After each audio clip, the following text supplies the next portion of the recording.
Hi guys, so if I want to divide 485, I'm going to set up a frame over here, and it's going to go horizontally across my page.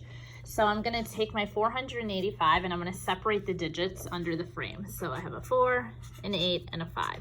And I want to give each of these digits its own room. So I put the room directly after the digit. Okay, and now I'm dividing it by 5. So now you're going to follow the same steps that you would long division. So 5 times what number is going to give me 4 or close to it without being too much? 5 times 1 is 5. That's not going to work. So we're going to go with 5 times 0 is 0. And now the next step is subtract. 4 minus 0 is 4.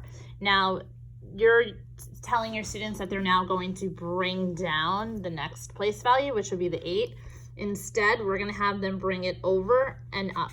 So this 4 is now going to make that a 48. And now I'm going to repeat this, and I'll check. 4 is smaller than my divisor of 5, so that's okay. So now I'm going to divide, multiply, and bring down again. 5 times what number will get me 48, or 48 divided by 5? We're going to go with 9. 5 times 5 is 45. Now I'm left with 3. So I'm going to move that over and up, and I have 35. 5 times 7 equals 35.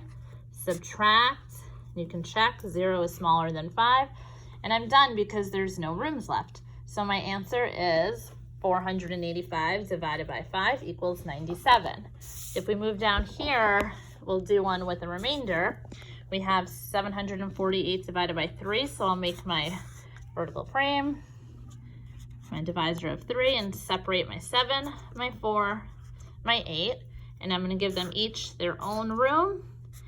And it's good to tell the students to make sure their room is coming right after the digit, and that's because when they're on this step of over and up, we want to make sure if they're moving this 4 over, they're not going to sneak it behind the 8. That was there to make it an 84. We want to make sure they're always keeping the number that they're moving to the next place in front. So when you have the room right next to the digit, there's not really space for them to squeeze it behind. So they know to put it in the front.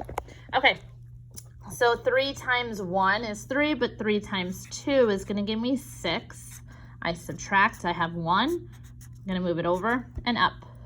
3 times 4 will give me 12. Subtract, I have 2. It's smaller than my divisor, so I move it over and up.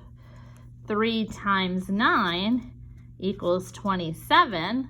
When I subtract, I'm left with 1. My 1 is smaller than my divisor of 3, but there's not room for it. There's no room over here with another digit, which means this 1, I circle it because it's my remainder. So 748 divided by 3 will give me 249 with a remainder of 1.